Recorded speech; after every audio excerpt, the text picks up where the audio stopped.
Shalom jemaat Tuhan. Mari hari ini kita sama-sama belajar kebenaran firman Tuhan. Nah, setelah kita menjadi orang percaya sampai Yesus datang kedua kali atau kita mati, maka sebenarnya apa sih yang sedang terjadi dengan kita?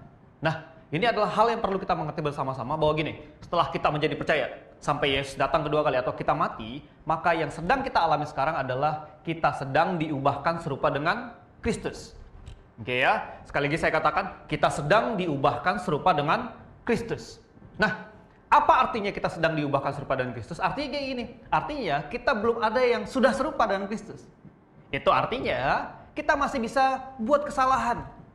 Kalau bahasa ompol itu kita masih bisa error. Gitu ya. Nah, pertanyaannya adalah, sekarang buat kita bersama-sama, kalau kita melihat saudara seiman kita melakukan kesalahan, kalau kita lihat orang yang ada bersama-sama dengan kita, orang-orang di rumah kita, keluarga kita, melakukan kesalahan. Pertanyaannya adalah, apa yang akan kita lakukan waktu kita melihat kesalahan itu? Oke ya. Nah, beberapa dari kita mungkin akan bilang kayak gini, ya sudahlah, memang dia orangnya kayak gitu. Oke ya. Atau mungkin kita akan bilang, orang ini nggak bisa dimaafin lagi, udah berkali-kali salah dan semuanya. Oke ya. Tetapi ada satu responnya mungkin kita boleh pertimbangkan bersama-sama. Kalau kita melihat saudara kita membuat kesalahan atau melakukan kesalahan, mau nggak kita kasih mereka kesempatan kedua? Oke ya, mau nggak kita kasih mereka kesempatan kedua? Maka dari itu, saudaraku, tema khotbah firman hari ini yaitu kesempatan kedua. Tema khotbah kita, sekali lagi saya katakan, tema khotbah hari ini, tema firman hari ini yaitu kesempatan kedua.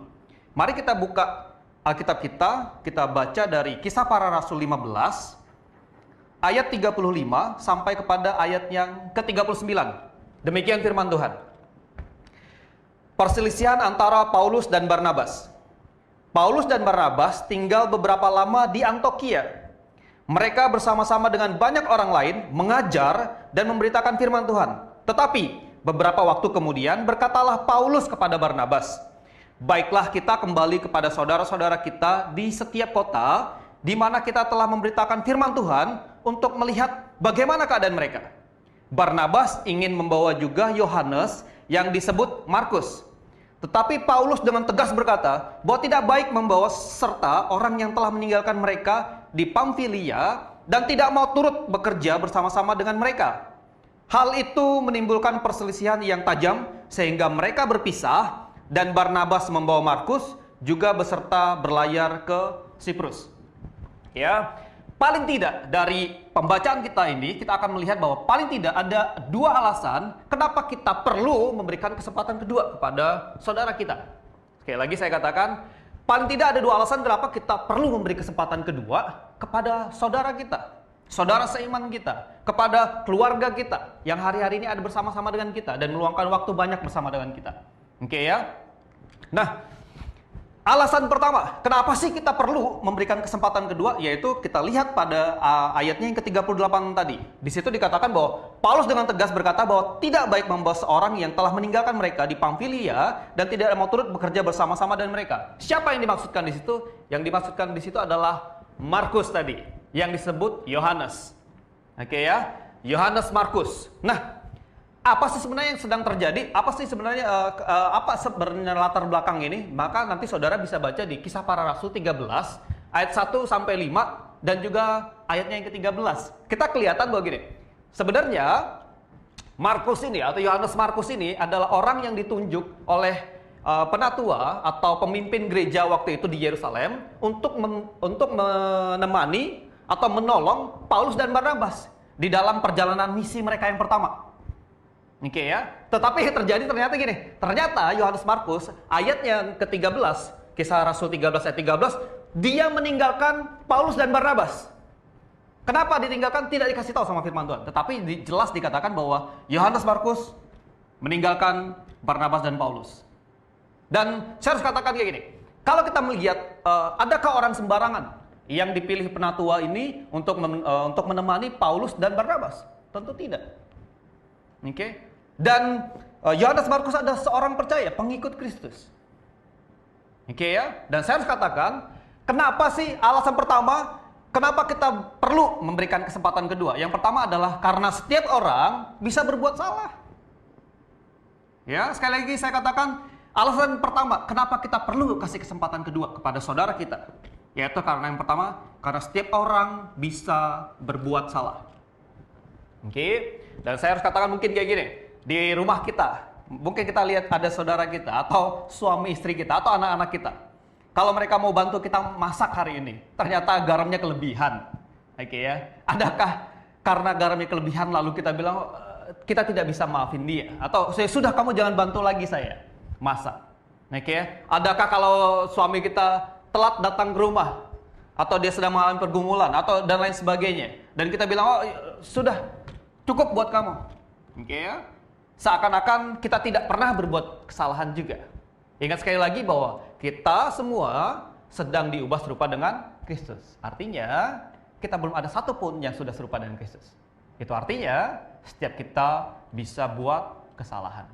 Nah, saat kesalahan kita, saat kita melihat kesalahan orang lain, maka yuk sama-sama kita belajar, beri kesempatan kedua lagi. Beri kesempatan lagi.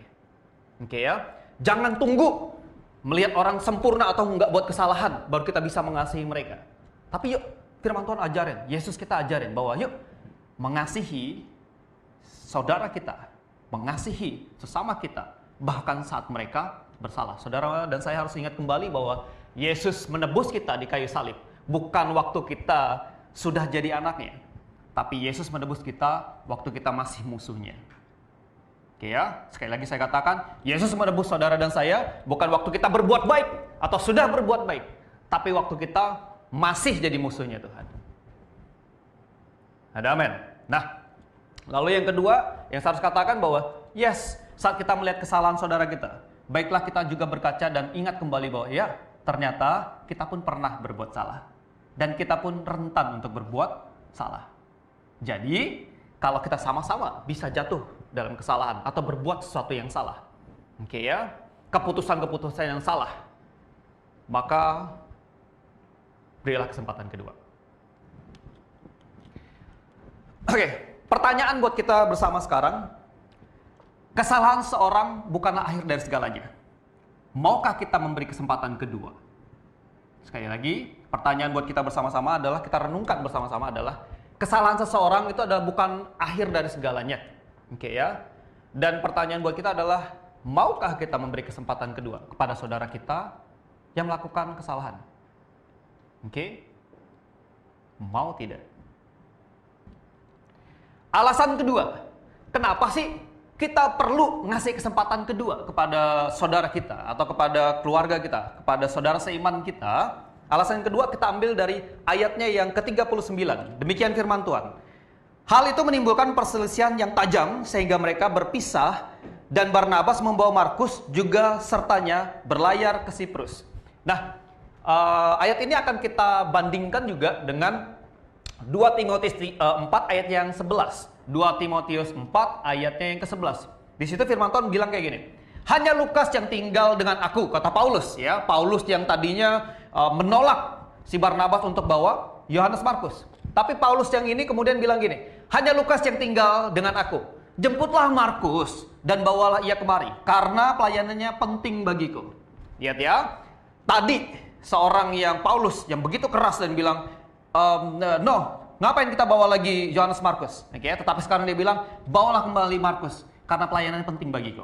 Oke, dan kalau kita lihat lagi 1 Petrus 5 ayat 13, firman Tuhan bilang kayak gini, salam kepada kamu sekalian dari kawanmu yang terpilih yang di Babylon dan juga dari Markus anakku. Oke ya, seorang Rasul Petrus bilang Markus itu anaknya. Oke ya, seorang yang tadinya Paulus katakan ngapain kita bawa dia lagi. Oke, akhirnya dia katakan pelayanan Markus penting bagiku. Seorang yang tadinya kita mungkin bisa bilang ini orang nggak punya ketetapan hati. Oke, pilihannya salah. Tetapi Rasul Petrus bilang Markus dia anakku. Dan kalau kita harus jujur dan kemudian katakan gini, bahwa Yohanes Markus itu adalah penulis kitab Injil Markus. Saudara bayangkan, Yohanes Markus yang membuat kesalahan, yang meninggalkan Paulus dan Barnabas dalam perjalanan misi mereka yang pertama. Oke ya, yang diberi kesempatan kedua oleh Barnabas. Kemudian dialah penulis kitab Markus. Saudara bisa bayangkan kalau sekarang seandainya Barnabas tidak kasih kesempatan kedua untuk Yohanes Markus, maka saya harus katakan kita tidak akan pernah punya Injil Markus. Saudara dan saya tidak akan punya Injil Markus. Paulus tidak akan punya rekan pelayanan yang pelayanan begitu berharga buat Paulus. Maka Petrus juga tidak akan punya anak rohani seperti Yohanes Markus. Ya, nah, jadi saya harus katakan kayak gini, kita tidak pernah tahu apa yang Allah sanggup buat lewat hidup seseorang, lewat hidup mereka yang kita beri kesempatan kedua. Ya, kita tidak pernah tahu apa yang bisa dibuat. Mungkin saja waktu itu Paulus dan Barnabas tidak akan pernah tahu apa yang akan sanggup dibuat oleh Allah melalui Yohanes Markus. Dan kita lihat ternyata, wow, dia orang yang diubahkan oleh Allah dengan luar biasa. Oke ya, dia menjadi pelayan yang luar biasa dan dia penulis kitab Injil. Oke, nah, bagaimana dengan kita sekarang? Tidakkah kalau kita melihat saudara kita, suami kita, saudara-saudara seiman kita, saat mereka buat kesalahan, mau nggak kita kasih kesempatan kedua lagi? Why? Karena kita nggak pernah tahu apa yang bisa Tuhan buat lewat hidup mereka. Mungkin hari ini mereka buat kesalahan, tapi lihat, suatu hari bisa saja Tuhan memakai mereka untuk memimpin. Suatu hari bisa saja Tuhan memakai mereka untuk memberitakan Injil kemana Tuhan suruh mereka pergi. Suatu hari mereka menggerakkan massa untuk Tuhan. Suatu hari mereka beritakan kabar baik ke segala bangsa. Siapa yang tahu? Oke ya? Dan selanjutnya yang perlu kita pahami bersama-sama juga adalah bahwa bukankah kita juga adalah orang-orang yang sudah diberi kesempatan kedua sama Tuhan? Amin. Kita adalah orang-orang yang sudah diberi kesempatan kedua sama Tuhan.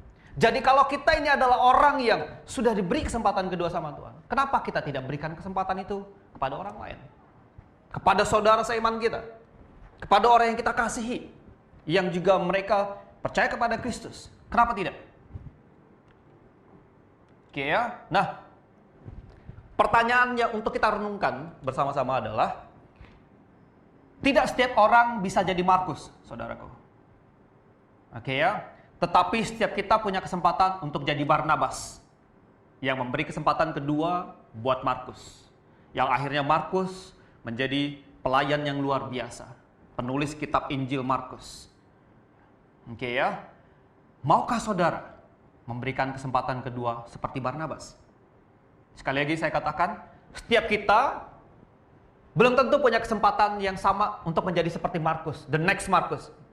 Oke, tetapi setiap kita bisa dan punya kesempatan untuk jadi Barnabas, yang memberi kesempatan kedua buat saudara kita, buat siapapun yang bersalah, yang melakukan kesalahan. Amin. Nah, jadi dua alasan inilah yang membuat kita selalu mau memberikan kesempatan kedua kepada setiap orang yang berbuat salah, yang melakukan kesalahan di dalam pelayanan, di dalam keluarga kita, dimanapun juga. Jadi, dua alasan inilah kenapa kita perlu memberikan kesempatan kedua kepada saudara-saudara kita. Ya, yang pertama adalah karena setiap orang itu bisa berbuat salah, dan kita pun adalah orang-orang yang masih bisa berbuat salah. Oke ya. Dan yang kedua adalah karena setiap orang itu butuh kesempatan kedua. Butuh kesempatan kedua. Oke ya, kita tidak pernah tahu apa yang Tuhan bisa buat dalam hidupnya, dan kita pun adalah orang-orang yang sudah diberikan kesempatan kedua oleh Allah kita, Bapa kita di surga, Yesus kita. Saudaraku, dari pelajaran Markus ini kita mengerti bahwa Allah sudah menanggung segala kesalahan, kelemahan kita, dan dosa kita di kayu salib, untuk memulihkan hubungan kita dengan Bapa kita di surga yang rusak kita, dan memberi kita kesempatan kedua. Tadinya kita binasa, tetapi sekarang kita beroleh hidup yang kekal. Ya, tadinya kita musuh, sekarang kita jadi anaknya Tuhan. Tadinya kita ini adalah orang-orang tercela, sekarang kita adalah orang-orang kudusnya Tuhan. Orang-orang yang dibenarkan karena iman kepada Kristus. Jadi, kalau saudara dan saya sudah diberikan kesempatan kedua oleh Yesus kita, maukah saudara memberikan kesempatan kedua bagi saudaramu?